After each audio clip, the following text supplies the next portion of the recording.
A veces para ganar, más vale jugarla de callado. Bueno, estamos transmitiendo en vivo en el caballo de madera por entrada a Troya. Mala mía. Que un like no cambie tu historia. Os de Neo, seguí tu plan.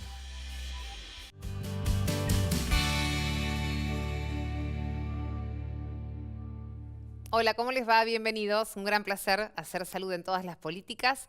Bien, hablando de salud, que es uno de los temas centrales que siempre abordamos, naturalmente es para todos la salud un tema sumamente importante y nos sentimos muy vulnerables cuando algo no anda bien en nuestro cuerpo, en nuestra salud, y tenemos que ponernos en manos de profesionales, ¿no? de la materia. Tenemos miedos, nos sentimos con dudas. Mira, hay una estadística de la Organización Mundial de la Salud que refleja claramente esta cuestión que es muy importante y que tiene que ver con la seguridad del paciente. Según la Organización Mundial de la Salud, la posibilidad de que una persona, por ejemplo, sufra algún tipo de inconveniente en vuelo o de daño en vuelo es de 1 en 1.000.000, mientras que 1 cada 300 pacientes tienen algún tipo de inconveniente mientras son atendidos en un centro de salud o con profesionales médicos. Entonces, naturalmente, esto nos obliga a pensar y a aprender acerca de la importancia de lo que se denomina la seguridad del paciente, para que podamos entender también cuáles son nuestros derechos y cómo el sistema se va preparando y recapacitando para poder estar a la altura de las circunstancias y responder por nuestra propia seguridad. Te propongo compartir la entrevista que tuvimos con el doctor Ricardo Herrero, que él es director general de ITAES y nos habla acerca de este gran tema. El tema de seguridad del paciente hay que trabajar porque todos estamos expuestos a que el cuidado de la salud, que es la actividad más riesgosa que hay en la Tierra, ¿sí? Es más riesgosa que la energía atómica, que el manejo de la industria del petróleo, que la aeronáutica. Todos estamos expuestos a que en el cuidado de la salud, que hay procedimientos muy complejos y cuanto más compleja sea nuestra enfermedad, más complejos van a ser los procedimientos, estamos expuestos a que esos procedimientos nos generen algún daño. Entonces, trabajar en seguridad del paciente no es para llegar al riesgo cero, el riesgo cero no existe, es para minimizar el riesgo. Es decir, la posibilidad de un evento adverso, que es lo que sucede cuando hay un daño vinculado al cuidado de la salud, es posible que suceda siempre. Lo que tenemos que hacer es tratar de prevenirlo. Por eso uno tiene que preguntar si el que trabaja en seguridad del paciente y no si ha tenido algún evento adverso. El evento adverso van a tener menos los que trabajen en temas de seguridad del paciente. Bien, nos vamos aproximando a empezar a entender de qué se trata y por qué es tan importante hablar y saber acerca de la seguridad del paciente. Para conversar de esto, le invitamos a la licenciada Alejandra Murano. Hola, Alejandra, bienvenida. Bueno, un gusto. Te presento, gerente de calidad y seguridad del paciente del Hospital Universitario Austral, profesora de las diplomaturas de seguridad del paciente también de la Facultad de Ciencias Biomédicas de la Universidad Austral. Bueno, mucho evidentemente te has formado y has profundizado esto, que bueno, para algunos alcanzamos a entender como concepto general a qué se refiere, pero evidentemente es mucho más allá que un par de palabras, digamos, ¿no? Sí.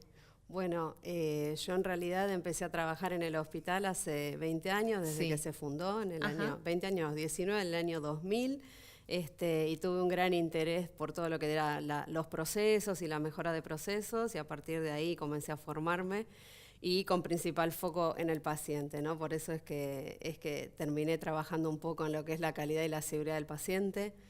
La seguridad del paciente es una de las dimensiones de la calidad, quizás una de las más importantes, y es muy importante el impacto que tiene, por eso es que se trabaja muy a conciencia, de alguna manera, y es muy importante. ¿Cómo lo podemos definir así como en...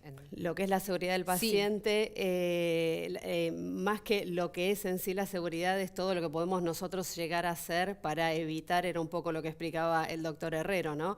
Todos los eventos que puede sufrir un paciente dentro de una institución de salud. Entonces, ¿qué es lo que hace la organización para evitar que el paciente sufra daño una vez que es atendido en una institución? Pero entiendo que esto se contempla desde el momento que ingresa por la puerta, ¿no?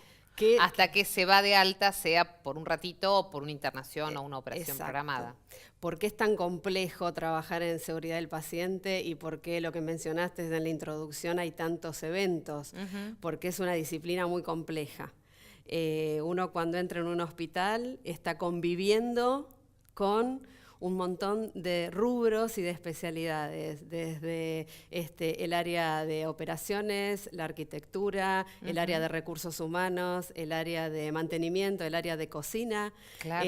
No son únicamente los actores asistenciales los que tienen que ver con los procesos en donde finalmente impactan en el paciente. Tal cual. O sea, sí, es cierto, porque uno por ahí lo reduce a cómo atiende el médico y resulta que si una viga está mal puesta o si una comida no se cocinó con las normas adecuadas. Todo esto es seguridad del paciente, por eso el alcance es de toda la organización, no es únicamente al personal asistencial, y es que es importante que toda una organización esté embebida y entienda los riesgos potenciales de sus acciones, ¿no? Cada acción, cada proceso en el que intervenimos. De hecho, yo no pertenezco al mundo asistencial, soy más bien de todo lo que tiene que ver con gestión y procesos, pero dentro del hospital hay muchísimas cosas por hacer y muchas cosas riesgosas. Por ejemplo, a ver, contanos, ¿qué serían por los ejemplo, puntos? si uno piensa, te doy un ejemplo, o sea, un paciente es atendido por un médico. ¿Cómo sabemos que es médico? Bien. ¿No? Entonces, ahí entra todo lo que tiene que ver con validar un título de una fuente de origen. No es únicamente lo que el médico dice ser, sino que nosotros tenemos que tener algún proceso que garantice donde estudió ese profesional que realmente sea quien dice ser. Y lo mismo sucede para estar realizando prácticas de una especialidad. ¿Cómo sabemos que ese profesional tiene el privilegio para realizarla y no es simplemente una buena práctica? Entonces, eso si uno piensa en recursos humanos. Y después podemos pensar la gestión de un medicamento. ¿Cómo sabemos que el medicamento que estoy administrando, en la forma en que vino envasado, realmente responde y que el contenido es lo que dice ser, ¿no? Entonces, eso tiene que ver con que el personal que atiende a un paciente tenga hechos sus cursos de reanimación al día, en caso que lo necesite. Tiene que ver con que un matafuego lo sepamos utilizar y sepamos evacuar un paciente. Tiene que ver con que la cadena de frío no se haya cortado con un alimento. Tal cual. Entonces, cuando uno empieza a mirar el alcance, no hay una sola área de una institución hospitalaria que esté ajena a algún proceso que no impacte directa o indirectamente en el paciente. Es increíble, por es eso, y detrás de todo esto tiene que haber gestión, que es un poco, principalmente a lo que yo me dedico, ¿no? Gestión, naturalmente, para llevar adelante el proceso, y pensaba... más allá de la formación, por supuesto, y del conocimiento y la pericia para la tarea que les toque, una gran responsabilidad individual y colectiva, que es como el primer sentido común, decir, tengo que ser responsable con la tarea que me toque, digo, ¿no? Sí, eso es lo que a veces nosotros llamamos lo que es la cultura de la seguridad. Es cada acto individual y colectivo, de acuerdo a los valores y las creencias en donde uno esté trabajando, pero que son acciones para evitar, minimizar, o sea, lograr minimizar de la mejor manera, porque como decía el doctor Herrero, eventos hay. A eso iba. Eventos hay. Alejandra, ¿qué pasa cuando hay un evento o un error o una mala praxis? No sé si se puede establecer esta categoría de cosas, ¿no? Tenemos distintas categorías, ¿no? Por ejemplo, hay incidentes, se llaman, que no llegan al paciente y que se los denomina casi fallas, en donde, por ejemplo, o también pueden llamarse predisponentes. Si nosotros vemos en un hospital o en una habitación un charco de agua, eso es un predisponente a una caída. Claro. ¿No? Entonces, esto también son cosas a mejorar. Después tenemos incidentes que llegan a los pacientes, que son conocidos como eventos adversos, y después conceptualmente lo que es el error es cuando algo fue definido de una manera y no se cumplió. Claro. Pero puede haber un evento adverso con un paciente, con una medicación, o que se realice un procedimiento y haya un evento adverso post-procedimiento, en donde todo el mundo hizo lo que tenía que hacer, pero el evento sucedió igual. Claro. Entonces son distintas categorías, ¿no? Y el concepto de mala praxis está muy relacionado con temas más bien legales y de errores médicos. Ah, bien, bien. Sí. Está claro la diferenciación entonces según las áreas. ¿Se convierte como en una tarea de alto riesgo entonces estar, la salud en este sentido, pensándola desde esta perspectiva? ¿Se convierte en una responsabilidad que va más allá de lo que uno a veces como paciente está pensando, ¿no? Digo, para ustedes que ejercen el control, la gestión, el cuidado de las instancias, ¿no? En un centro médico, por ejemplo. Sí, muchas veces yo creo, hablo ya ahora como paciente, Sí. uno quizás no No, dimensiona para todo nada. lo que hay detrás de un medicamento que me están entregando, ¿no? Toda la gestión y todas las barreras que tienen que suceder desde una indicación y una correcta indicación de un medicamento. Paciente internado, indican un medicamento. Sí. ¿Qué hay detrás hasta que ese paciente toma la medicación Claro. o le administran esa medicación? Hay una indicación médica. ¿Cómo puede fallar esa indicación médica? Que no esté bien cargada en un sistema. Claro. Que no tenga barreras en donde no me permiten indicar una vía cuando es otra vía, en donde me permiten dar una dosis a un pediatra, a una paciente pediátrico siendo el paciente adulto. Entonces, si yo no tengo sistemas que me van acompañando y van ejerciendo barreras de seguridad, ahí ya te nombré un montón de problemas que podemos tener, porque Claro. después tenemos el problema, este pedido llega a una farmacia central que tiene que suministrar y tiene que dispensar este medicamento. Para dispensar todo esto está almacenado, puede haber error en el almacenamiento. Entonces al momento de almacenar dispensé una medicación incorrecta o puede haber venido hasta incluso mal etiquetado desde el proveedor. Del primer proveedor, ¿no? El primario. Entonces, después esto se dispensa. ¿Y qué pasa si no llega en tiempo y forma? Entonces yo tenía que cumplir un horario. Entonces, si yo no cumplo ese horario de dispensación, ¿y qué hacen las áreas? Sí, guardan por las dudas que no llegue el pedido. Entonces se pueden mezclar los medicamentos de otro paciente. Bueno, y así si empezamos, es detrás de cuando uno va a recibir una medicación hay un mundo, ¿no? Entonces, por ejemplo, claro. Por eso, entonces cada No proceso... quiero pensar lo que es un proceso quirúrgico entonces. Cada proceso tiene, cada procedimiento, cada input que recibe el paciente, detrás hay mucho, ¿no? ¿Y Entonces, cómo se organiza esto en las instituciones, digamos? Hay alguien que entiendo que concentra, como sería tu caso, pero después, ¿qué pasa? En cada área hay toda una cadena que se va desarrollando para que cada sector cumpla o cada instancia cumpla con los requisitos de seguridad. Sí, son las divisiones de trabajo y las responsabilidades que tiene cada sector con sus tareas, y ahí es un poco la gestión que se hace por procesos, ¿no? Cómo cada proceso va enganchando con el siguiente, y un poco lo que es la seguridad y lo que busca la seguridad del paciente es ir generando mecanismos en donde el error no vaya pasando por etapas y finalmente llegue al paciente. Entonces, eso es lo que se busca. Siempre la medicina se dice que se copió de alguna manera de la aeronáutica, ¿no? Con todos sus checklists de verificación. Entonces, esa es una herramienta muy utilizada en salud, en donde permanentemente se está tratando de estandarizar los procesos para que no haya criterios distintos de cada usuario. Se estandariza de alguna manera. Los procesos, la atención a través de guías de práctica clínica, de protocolos, de bundles, que son listas de verificación. Todo esto se realiza para tratar de tener procesos similares para la mayor cantidad de pacientes, y además se tratan de generar barreras para que en caso de que haya un error, el error no continúe. No continúe, se detenga en algún punto de la cadena, ¿no? Cuando llegó el error al paciente es que atravesó. Claro. Fue vulnerable en muchos estadios esa cadena. Exacto. Si no, en algún lado tendría que sonar la alarma, digamos. Exacto. Y cuando queremos trabajar, decimos, en cultura de seguridad, que es a lo que apuntan todas las organizaciones, tratamos de que todos los que trabajamos en la institución estemos atentos a estas barreras que no funcionaron o a los predisponentes, ¿no? Una organización se puede decir que es reactiva de alguna manera, cuando acciona a partir de los errores. Nosotros lo que queremos es ser proactivos, es que el error no llegue y en la medida que vamos detectando fallas, irlas corrigiendo, ¿no? Entonces, hay una conciencia, digo, más allá de lo operativo, de lo que se debe conocer operativamente. También entiendo que hay un trabajo permanentemente de concientización de esto. Vuelvo al concepto de responsabilidad, ¿no? Concientización y educación. O sea, la base para este cambio cultural, porque el problema que tenemos con todo lo que tiene que ver con la seguridad y con los errores es ¿qué hacemos cuando alguien comete un error?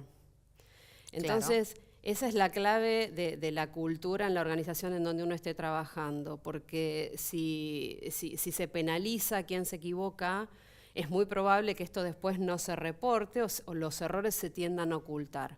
Y si ocultamos los errores no aprendemos y no mejoramos, ¿no? Entonces es clave para lo que tiene que ver con la cultura de la seguridad, no ser punitivos, siempre y cuando corresponda, porque a veces hay errores que a pesar de que todo estaba planificado y correcto, siempre quizás hay alguien que no quiere cumplir algún procedimiento que ya fue definido. Pero siempre antes de llegar a ninguna conclusión de este tipo, lo que hay que hacer es analizar cuál fue el evento y analizarlo en contexto con quienes participan del proceso para entender realmente qué es lo que pasó, para entender si la organización realmente capacitó a quien tenía que capacitar, si le dio los medios que tenía que brindarle para que ese proceso funcione como corresponde, si todo funcionó, porque que todo funcionó puede ser, si uno está trabajando en un ambiente en donde hay alboroto, donde falta personal, donde no tengo recursos, son todas causas que pueden haber terminado en un evento. Entonces,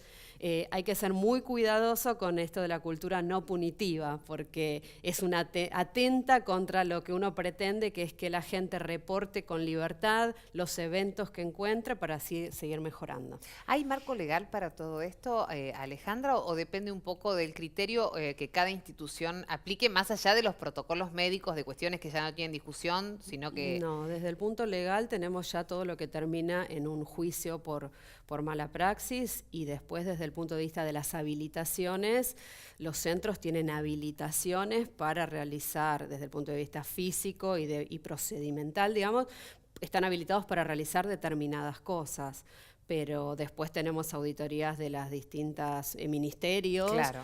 Pero de lo que te estoy hablando no. Bien, tiene que ver con calidad, con excelencia, entiendo, sí. ¿verdad? Sí. Y las nuevas tecnologías y los cambios permanentes también van obligando de alguna manera a modificar ciertas prácticas o a replantear ciertos esquemas. Hacen replantear absolutamente todos los procesos. Claro. Algunos problemas que suceden en las implementaciones es que hay mucho trabajo manual o personal, y cuando uno por lo general incorpora tecnología estandariza muchas cosas y a veces se escapan algunos detalles de cuando se hacía el trabajo manualmente. Entonces después tenemos que ser muy cuidadosos cuando instalamos tecnología en tener en cuenta todos los casos menores y no el gran, porque por lo general la tecnología resuelve las grandes características de un proceso, pero después hay un montón de pequeñas cositas que nos damos cuenta en la implementación y que en ese proceso, en ese periodo de implementación puede ser riesgoso. Claro. Naturalmente. Sí. Alejandra, te invito a escucharlo nuevamente al doctor Ricardo Herrero, que casualmente hace mención a este tema que hablamos con Alejandra, ¿no? Cómo se va complejizando la atención en la salud de la mano de la tecnología y de las innovaciones, y es ahí cuando más atención hay que prestar. Todo lo que hay que se trabaja en seguridad del paciente son emprendimientos de grupos. Hay instituciones que han tomado este tema, instituciones hospitalarias, sanatoriales o prestadoras de cuidados de salud, que han tomado este tema con responsabilidad. Hay otras que no. Hay los que manejan la financiación del sistema de salud. Algunos lo han tomado con responsabilidad, otros no. Y básicamente no hay un rol presente del Estado. ¿Sí? En algún momento en nuestra revista, un editorial que escribimos era la seguridad del paciente debería ser una política de salud. ¿Sí? En realidad hay acciones dispersas. si bien la Argentina fue pionera en todo esto, no solo en seguridad del paciente, sino en calidad, el Programa Nacional de Garantía de Calidad en Salud existe desde hace casi 20 años, ¿sí? O más de 20 años. Nosotros como entidad acreditadora estamos de hace 25 años. Es decir, más allá de que Argentina fue pionera en esto, al Estado, al no tomar un rol realmente rector en el tema y protagónico, ha quedado en esto. Siempre nos vamos quedando en el camino y terminan siendo grupos dispersos o voluntaristas.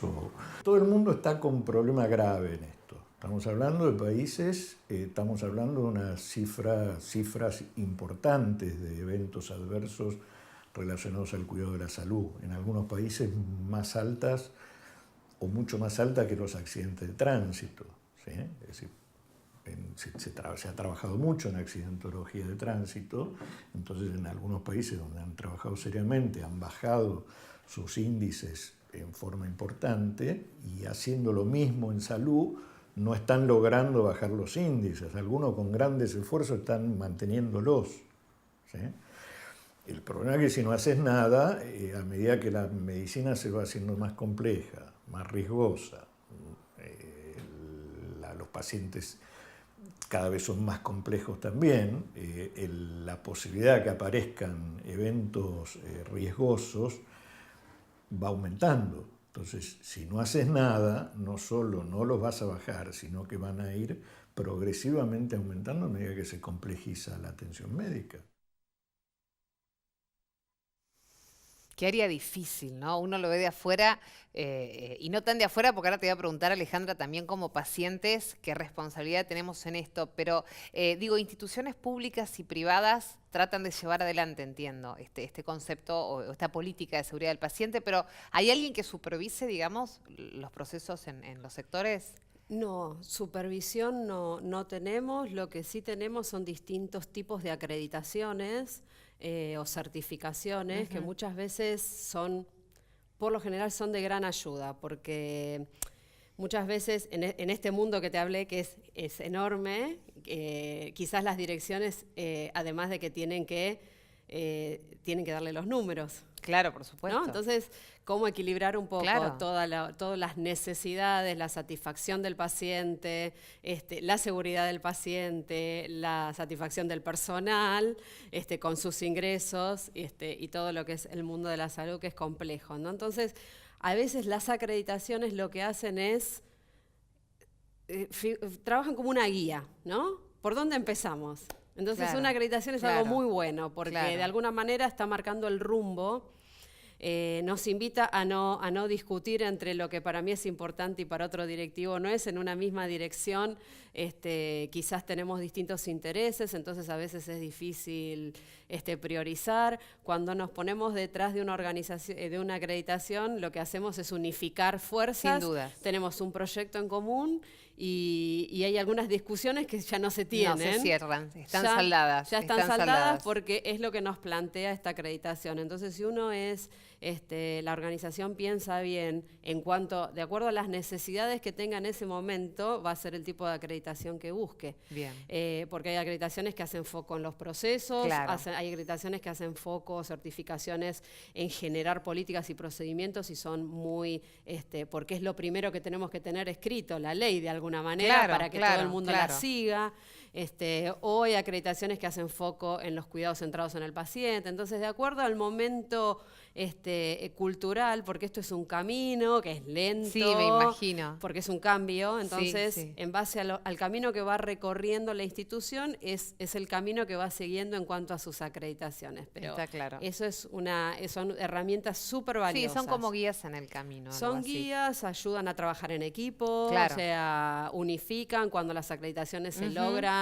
Es una alegría para toda la organización porque es un logro en conjunto, es muy interesante. Y Alejandra, como para distendernos un poquito, te suceden cosas, eventos, que vos decís, no nos puede pasar esto. Sí. O sea, que raya lo tragicómico, ¿no? Por supuesto, teniendo en cuenta que siempre es un tema de extrema seriedad, ¿no? Pero pasan cosas un tanto insólitas a veces, vos decís, ¿cómo nos pudo pasar? Pasan cosas insólitas que uno dice que si lo quisiera planificar no sale. Si uno quisiera realmente que suceda, no sale, o a veces la suma, Claro. o a veces pasa algo que decís, todo le tenía que pasar a este mismo paciente, Claro. ¿no? Que, No debe haber sí. día que no tengan alguna situación, siempre, digo, ¿no? Siempre hay situaciones, sí, porque la verdad que es complejo. ¿Te es gusta resolver complejo. problemas, entonces? ¿Te gusta? Y a ¿Te gusta? nosotros nos gusta, Claro. los que trabajamos un poco en calidad, Claro. además de tener que tener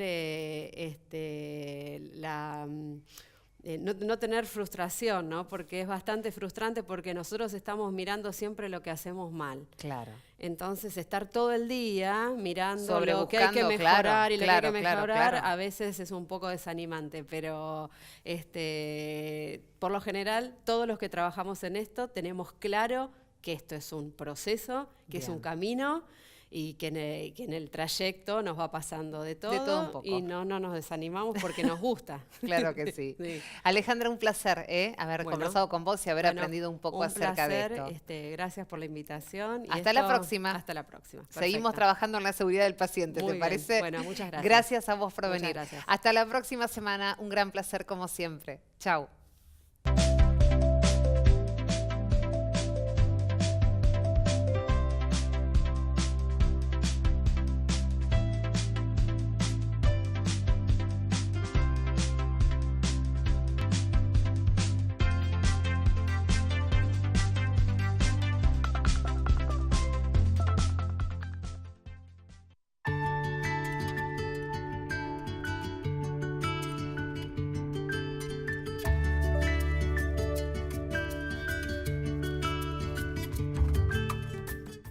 Cuando llevamos una vida equilibrada, nos encontramos con un mejor diagnóstico. Por eso nace nuestra nueva sede Pilar. Un perfecto equilibrio entre la ciencia, la calidad y la naturaleza, donde vamos a recibirte con la calidez que necesitas para estar bien y donde nuestros profesionales dan sentido a la máxima tecnología utilizándola a conciencia. Un lugar en el que cada detalle ha sido pensado para que cuidarte sea una buena experiencia. Te invitamos a conocer nuestra nueva sede Pilar, ubicada en el kilómetro 48,5 de la colectora Panamericana Pilar. Porque en Diagnóstico Maipú hacemos todos los días lo imposible para que cada vez que vengas te encuentres con un mejor diagnóstico. ¿Conocés los planes de salud de Andar, la obra social de los viajantes vendedores? Planes para empleados en relación de dependencia, monotributistas y particulares. Solicita un asesor comercial al 0810-345-0184.